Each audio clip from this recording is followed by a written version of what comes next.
আসসালামু আলাইকুম ভিউয়ার্স, আশা করি সবাই ভালো আছেন। নতুন একটা ভিডিও নিয়ে আপনাদের সামনে আমি হাজির হয়েছি। আজকে আমাদের টপিকস হচ্ছে why 99% business fail in the long term. Business হয়তো শুরু করা খুব সহজেই করা যায়, কিন্তু দীর্ঘমেয়াদে বিজনেসটা কেন টিকে না? এটার প্রধান কারণ আমি স্টাডি থেকে যেগুলো পেয়েছি বা আমার এক্সপেরিয়েন্স থেকে সেগুলো আপনাদের সামনে শেয়ার করব। তো দেখা যায় যে বেশিরভাগ ক্ষেত্রে ব্যবসা আহ, প্রতিষ্ঠান দাঁড় করানোর যে যে ল্যাকিংস গুলা থাকে সেখানে আমরা ফোকাস করবো আজকে। দেখেন, প্রথমে আমরা দেখছি যে lack of laws and regulations. একটা এক মালিকানা ব্যবসা, একটা পার্টনারশিপ ব্যবসা খুব সহজেই স্টার্ট করা যায়, কিন্তু সেখানে দেখবেন যে ল এবং রেগুলেশনের অনেক ঘাটতি থাকে। একটা পার্টনারশিপ হয়তো একটা ডিড করে ফেললাম, একটা এক মালিকানা কোনো ডিড ছাড়াই করলাম, কিন্তু যখন আমি ল এবং রেগুলেশনের আন্ডারে গিয়ে কোনো বিজনেস করব, দ্যাট মিন্স আমি বলতে চাচ্ছি যে কোম্পানি ল এবং বিভিন্ন ধরনের রেগুলেশন যেগুলো আছে, কমপ্লায়েন্স বলেন বা রেগুলেশন, কোম্পানি আইনের অধীনে যখন কোনো প্রতিষ্ঠান একটা সফিস্টিকেটেড ওয়েতে বিজনেস করতে যায়, তখন কিন্তু তার অনেকগুলো বাইন্ডিংস থাকে এবং সে নিয়মে আবদ্ধ হয়ে পড়ে এবং সে কিছু আইন বা নিয়ম বা কার্যক্রম মানতে সে বাধ্য। সেক্ষেত্রে দেখা যায় যে আইনি জটিলতা আছে, কিন্তু সেখানে আইনের স্থায়িত্ব আছে। তো আমাদের ম্যাক্সিমাম ব্যবসার ক্ষেত্রে কিন্তু আমরা দেখি যে এক মালিকানা বা অংশীদারি ব্যবসার ক্ষেত্রে বা সমবায় যেটাই বলেন, সেগুলো বেশি দিন টেকে না, কারণ মতের পার্থক্য হয়, ডিসিশনের পার্থক্য হয়, আইন কানুন ঠিক থাকে না, যে যার মতো দখল করে এগুলো চালায়, আরো অনেক আদার্স প্রবলেম আছে। কিন্তু যখন কোনো ব্যবসা প্রতিষ্ঠান যখন কোনো কোম্পানি আইনের মাধ্যমে পরিচালিত হয়, তখন কিন্তু আইনই বলে দিয়েছে যে এটা আইনের বাইরে যে কোনো কিছু করতে পারবে না, তার মানে এখানে একটা আইনগত একটা সত্তা আছে। দেন ব্যবসা প্রতিষ্ঠান ফল করে আর একটা কারণ, সেটা হচ্ছে ল্যাক অফ ম্যানেজমেন্ট সিস্টেম।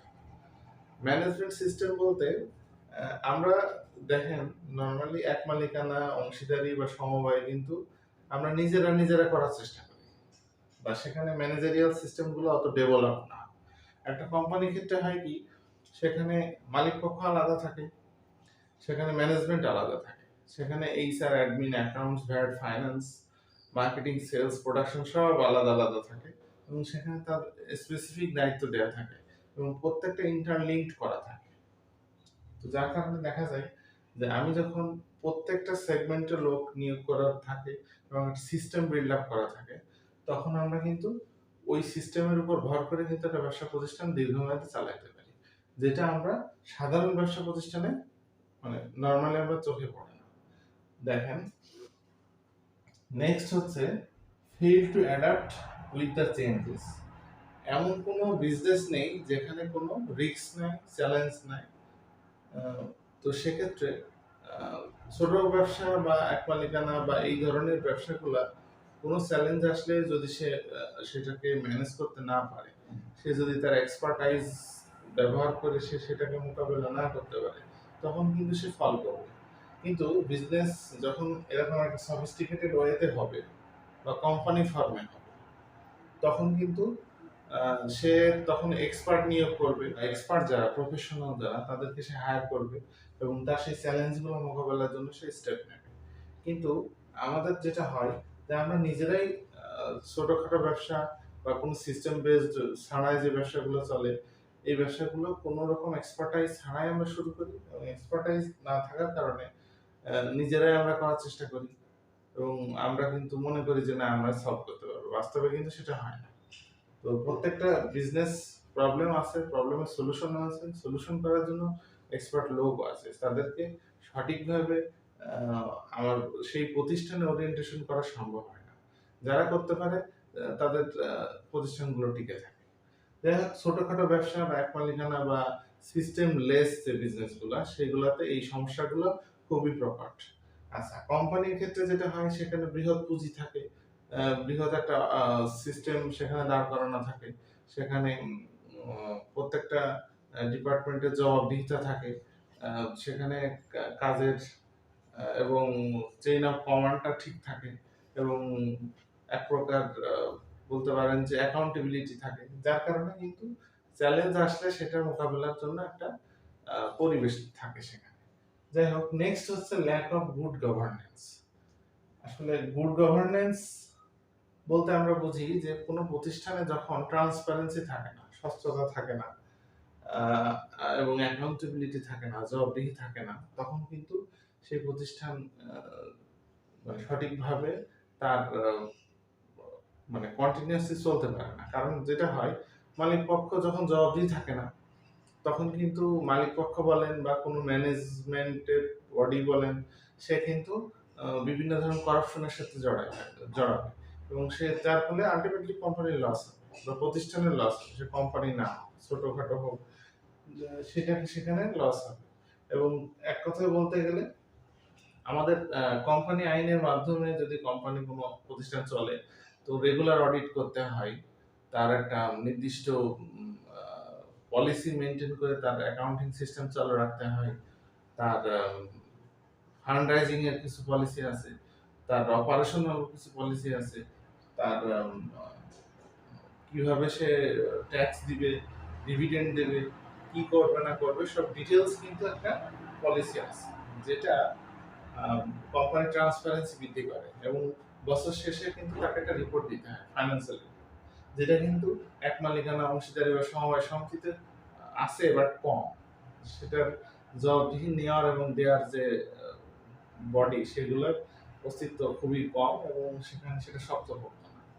যাই হোক, তো আমরা দেখতে পাচ্ছি গুড গভর্নেন্স না থাকার কারণে বিজনেসটা লং টার্মে কিন্তু কন্টিনিউ করতে পারবে না। আমরা যদি এক্সাম্পল দেই, বাংলাদেশে বিভিন্ন মাল্টিন্যাশনাল কোম্পানি কিন্তু ব্যবসা করে, যেমন বাটা শু আছে, বিএটিবি আছে, তারপরে হচ্ছে কোকা কোলা আছে।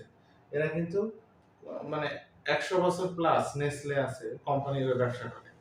তো তাদের বয়স কিন্তু অনেক বেশি, প্রায় 200 বছরের কাছাকাছি, 150 বছরের কাছাকাছি। তারা কিভাবে টিকে আছে? তো তারা টিকে আছে কিন্তু তাদের সিস্টেমের কারণে। তাদের টিকে থাকার রহস্য কিন্তু এখানে। তারা চাইলেই তো আর 10টা প্রতিষ্ঠানের মতো চলতে পারছে না, বা তারা কিন্তু একটা অর্গানাইজড ওয়েতে চলে। যাই হোক, নেক্সট আমরা বলবো যে lack of vision. Lack of vision বলতে আমরা যেটা বুঝি যে কোনো ব্যবসা যদি কিনা তার ভীষণ, যে উদ্যোক্তা, এন্টারপ্রেনার ছাড়া তো আসলে কোনো বিজনেস টিকে থাকে না।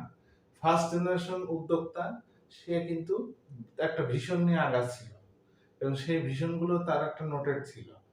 বাট সেকেন্ড জেনারেশন যারা ছিল, তারা কিন্তু সেই সেকেন্ড জেনারেশন যদি সেটা মেনটেন করতে না পারে, তখন কিন্তু ভিশন বা মিশনের যে পার্থক্যটা, সেটা কিন্তু মানে চলে আসে, তখন কোম্পানি ফল করে বা কোনো প্রতিষ্ঠান ফল করে।